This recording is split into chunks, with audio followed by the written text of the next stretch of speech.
Dembélé.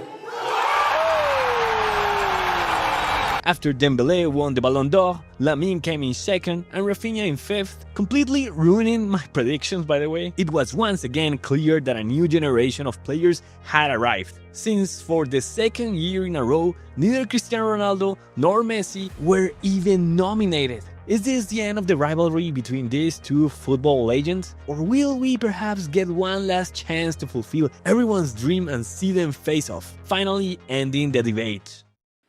It's well known that after Messi moved to MLS and Ronaldo to Saudi Arabia, their chances of winning another Ballon d'Or were almost zero. I think the rivalry had already started fading even before that, especially when they moved to clubs where winning major trophies was tough. That's right, even Cristiano returning to Manchester United couldn't resurrect those post-Ferguson remnants. At the same time, being in different leagues mean that head-to-head clashes between them were far less likely than when they were both in La Liga. But hey, football fans and drama lovers still hope to see them face off in Qatar World Cup. However, Morocco happened to have a golden generation that, after eliminating Spain, did the same to Portugal, ending any chance of a potential final with Argentina. Because yes, the draw in this World Cup meant that if Portugal had reached the final, they would have faced Messi's Argentina. After this, Messi would win the Ballon d'Or in the only way that seemed possible, by winning the World Cup. That same year, Ronaldo announced his move to Al Nassr, and Messi, a few months later, joined Inter Miami. If it was already difficult for these two to face each other in different leagues, playing on completely different continents made it impossible, at least in official matches. So, at the start of 2024, the final showdown was planned, a friendly match between Al Nassr and Inter Miami. Unfortunately for everyone, Ronaldo was injured and didn't show up. Even Messi wasn't in the starting 11, and the result, well, let's just say Inter Miami's defense took the friendly a little too seriously. This left only the 2026 World Cup as a real chance for a face-off. And yes, even now it's not certain that both will play. Messi has said in an interview that he can't guarantee he'll be fit for 2026, but if he feels good physically, he'll try. Ronaldo, on the other hand, is more likely to play unless a last-minute injury happens. But if they do a face-off in the World Cup, what state will Ronaldo, Messi, and their teams be in?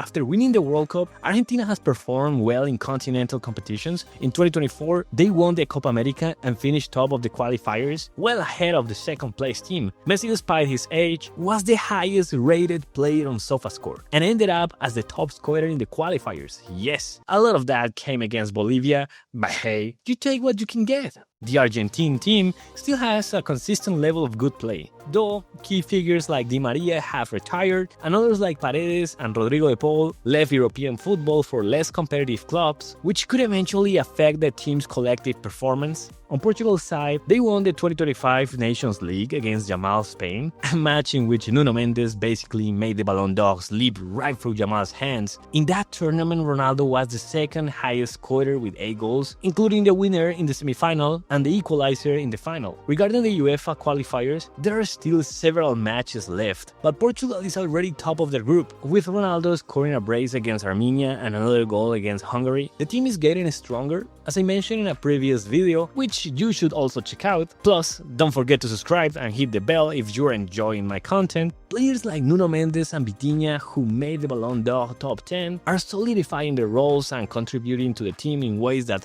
we haven't really seen in years. As for the coaches, some might say Scaloni is way better than Martinez, but the latter isn't far behind. He spent years developing an incredible generation in Belgium, and even led them to a title. Wait, alright, fine, not a real one, but at least a third place in the 2018 World Cup. If you ask me, both teams are quite balanced, and I'd even say evenly matched in a head-to-head. However, Argentina has the edge, and Portugal might have a problem when it comes to experience in decisive stages. Sure, Portugal won the Nations League against Spain, but the World Cup is a completely different beast, and Argentina knows that pressure well. Cristiano is the only one who truly understands the weight of a Euro finals and a World Cup semifinals, which is key to staying composed in a high-stakes match. Argentina still retains the backbone of the team that won the 2022 World Cup and became 2-time Copa America champions. When matches are tightly contested, nerves can play a big role, and that's where experience often gives a team the upper hand. In the last two World Cups, Portugal only reached the quarterfinals, so a semi-final would be a new territory for their players. And if it were a final, well, the pressure would be even higher. This is one of the reasons why I think that in a potential World Cup showdown between these two players, Messi will have the edge, and I think his team would come out on top. If that were not enough, they've got a bonus. Emiliano Martinez. If the match reaches a penalty shootout, I honestly think El Dibu Martinez could make all the difference. Yes, I know Diogo Costa has shown he can save penalties too, but Martinez, honestly, it's something I haven't seen in years. But what if I'm wrong? What if my predictions fail again and I lose money betting on them? If, in a potential World Cup final between Portugal and Argentina, Ronaldo were to win, the first thing that will happen is that it will probably be the most watched TV broadcast of all time. And second, the debate about the GOAT would get a whole new life. Yes, Messi would still have more Ballon d'Ors than Ronaldo, even if Ronaldo pick up another one that year, but a head-to-head World Cup victory would give Ronaldo's fans new ammunition to keep insisting their guy is the true GOAT. On top of that, Ronaldo might be nearing or have already reached the 1,000 goal mark, adding yet another reason to fuel the Messi versus Ronaldo comparisons. And yes, you noticed it, a Ronaldo victory in 2026 World Cup would keep the rivalry alive for at least a few more years. Meanwhile, Lamine, Dembélé, and Mbappé, they'd be pushed back into the background for a while, waiting their turn